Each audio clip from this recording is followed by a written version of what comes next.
Jeff Unger, VP Engineering, Astronics. Jeff, welcome to Aero-News and our live insanity. We have a lot of fun here. Thank you very much. This is the first time at BAT we've had somebody from Astronics talk to our audience here. So the first question is, who are you? Tell us all about Astronics. So Astronics business has multiple divisions.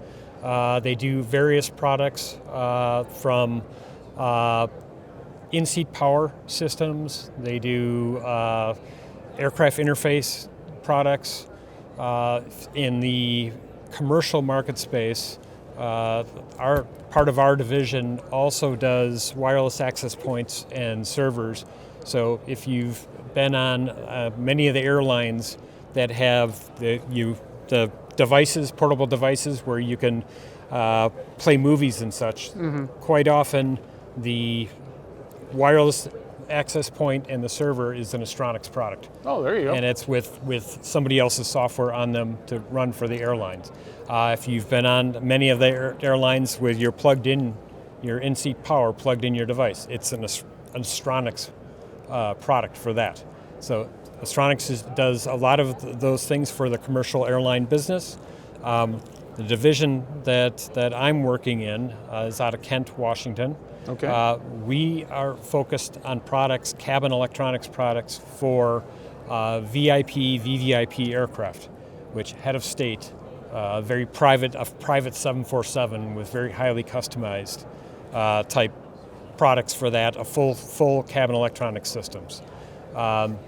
Recently, in the last couple of years, we started doing some products to go into the business jet market space because we've been doing them for the VVIP for so long. Very same products, we're doing variations of them to go into the business jet marketplace. And that was our focus at this show, is to launch some new products for this market space. Outstanding. You're in a very competitive space. Yes. That's a little vicious at times from what I recall from working in and around it at times.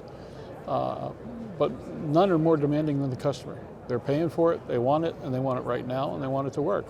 That's got to be a tough standard to live up to.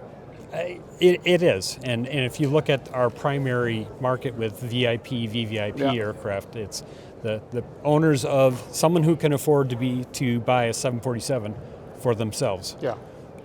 Wants to have it exactly, They have a great home theater system at home. They want to get on their aircraft and they want it to be just as fancy, just as nice. And so we've always been driven to be state of the art and following everything that can happen at home and to have it look just as good as in the plane. Tough stuff. So you're mentioning introductions here at AEA. Tell us what's new. So the products that we did the new product introduction is a new cabin moving map server. Okay. Here's one of the physical boxes. It's what we had learned is that there have been these cabin moving map servers in the marketplace for quite a few years. But some of the primary companies that were doing it were getting out of the business. And so there's hundreds of aircraft out there, business jets, that have very old products that it's outdated. Yeah. So we are partnering with FlightPath 3D. All right. For software. They're doing the software, we develop the hardware for the box, and we're going to be the face to the marketplace to sell the box. So the FlightPath 3D cabin moving map software is pretty much the most modern, advanced cabin map product that's out there. It's running on almost all the airlines. So the airlines in-seat and in-flight entertainment, if you tap on map, it's most likely going to be FlightPath 3D. Oh, wonderful. Software. Right. And so that's our partner to do this. They do the software in the box. We're doing the hardware on this box. And we're making this box so that it's easy to retrofit on planes that might have an older cabin moving map product that's outdated. It's not a drop-in replacement connector-wise because it's more modern interfaces, but it allows them to say, okay, we had an old map here. We can put this map in. It's smaller, lighter than the one that was there. And the wires are already running for the most part to that location. They can plug in and have a more modern map. The reason we say server is the old map products used to be mostly a box that output video. And that video would get distributed to the displays, and so everybody saw the same thing. Yeah. We output video, we can do that, and so we can integrate in with those systems, but we also, it is a server, and it has Ethernet interface that can go to a wireless access point. So every device can go and play their own instance of a map. So now anybody sitting there can have, this is my map, I can play with it. I can rotate the aircraft, I can zoom in, zoom out, Right. rotate the globe. I can do all that, and everybody else is watching something that's watching map, doesn't have to see what I'm looking at. So every device can be its own client and playing that. And That takes some power. yes, and that's all going to be on the server, capable of handling all that. We have some new 4K cabin monitors that are smart monitors that all can play their own instance of the map on the monitor. And so they can, if someone has a monitor right in front of them, one of our new touchscreen monitors, they can bring up the map and they can zoom around, play with it. And again, anybody else sees something different. I'll be darned. Well, you've got to, when you're talking about monitors and cabins and things of that nature, you got to be, those have to be built to quite a standard because the great unwashed public is not kind Yes. to these devices at all. Yes. And all 4K now? Almost all from about 20-inch size on up, our Okay. monitors are 4K. The new ones that we're introducing this year, we have prototypes in our booth, are a 22-inch 4K OLED and a 27-inch 4K OLED. Both of these will be introduced this year with touchscreens on them so that you can bring up the map and play with the map.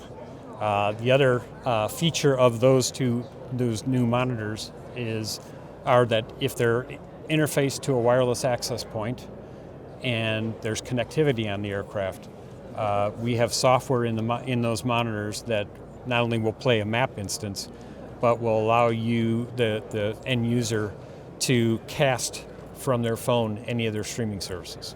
Okay. So if someone has their own Hulu account, Netflix account, Disney Plus account, Amazon Prime, any of those. So if you missed the last episode of 1923, you're safe, huh? Exactly. Or Harrison Ford will be thrilled. you watched half a movie at home, you want to finish it up on the plane, you don't have to download special software. You open the app and say I want to cast it, and our monitor will show up as a device, and you tap it and it will play that content on the monitor. Well, in the airline game, almost all of those would obviously be fleet deals, and that's got to be an incredible amount of work. The R&D process for something like that, especially when you're dealing with customers that are trying to one-up, the next carrier. I mean, Yes. 121's a vicious world. I lived in it for way too long, and anything over a day is way too long. So I would imagine that's got to be quite the process for you all. It is. We're used to certifying displays and products in the marketplace, so we have quite a bit of experience with that. So we understand that. We understand that in bringing these new products out into the marketplace, we have a long history of experience being able to do that, get the certification, working with customers. Outstanding. And these products are primarily now focused at the business jet Yeah. customer base, and we think it's a really good time, especially for a modern map, but the monitors with the casting ability. It's a great time for that capability in today's marketplace because of the connectivity that's happening. The satellite connectivity, the LEO satellite systems. Now the bandwidth is there. It's not a problem. 5 years ago, nobody wanted, the connectivity companies didn't want you to try to stream your Netflix and things on the planes. But now it's there, and this will allow them to, do what they always wanted to do. I just want to play my own accounts on the monitors on the plane. Outstanding. All righty. What else? What else is new in your venue? Anything else to discuss? We also in our booth here, we're showing a first version. So as we talked about before, we do full cabin management systems for VVIP aircraft, very large privately owned aircraft. We have a state-of-the-art CMS system for that. It's called Avenir. And what we are showing in our booth is we've taken the Avenir system and we have prototypes of the boxes to bring the system down so it would be a good fit on a business jet versus a 747. So in our booth, we're demonstrating a business jet version of our Avenir What class CMS. of business jets are you targeting? Are we talking basically the larger segment or medium to large? I would say mid to large. Okay. I think Very active segment. Wow. Yes. There's so much happening there. The turnover is incredible, but the new birds, you can't get them fast enough anyway. Yes. So, and we're looking forward to being able to provide a good solution. I've been speaking quite a bit with different service centers and install places, and what they've been telling me is there is opportunity for a good system option of this type of a system. Well, the venues you're working with, you'd be more than qualified to be able to bring that technology to those levels. And with the amount of changeover in the mid to large bizjet segment right now because of the shortage of new airframes. Yes. The first thing they do is send it to the shop for 6 months and refit it the way they want it with every little goodie and gadget they can cram into it. So I imagine at that point you're their best friend. Yes. There you go. That's where we're trying to provide value to the market in that area. How do you educate a customer like that, though? I mean, it's one thing to have the resources and know that you've got to do something that's on a par or better than what you've seen with, such and such a bizjet or such and such an airline system. But the one thing I've learned in regards to all the different tech segments, especially the broadband operators and things of that nature, is that the amount of education required for the buyer is extraordinary. They know they want something, they don't know what they want. Very true. And that's one thing that I try to do. I run engineering in our division, but I spend quite a bit of time going out and visiting and talking to customers and understanding the customers. And I go and understand the technology in the industry, and I think a big part is going out and listening to them and saying, what are the problems you're trying to solve? Help me help you solve these problems. That's a big part what I think is important, which is why we have been coming out with some of these products, because that's what we've been hearing. Our customers want these things, our customers want these capabilities, and we're trying to match solutions to what their customers are asking for. Outstanding. Well, Jeff, we really appreciate your time and a chance to get up and close with what you're doing, but more important, it's obvious I need to do a little bit of research from here on out because you're doing some intriguing things. And of course, we have to cover everything, jack of all trades, master of none. But fascinating, and we hope you will keep us informed when new products are developed and make sure that get a presser out to us, and we will probably see you here next year. Absolutely. I can't thank enough for your time. Thank you very much. Nice job, by the way. Appreciate it. Thanks.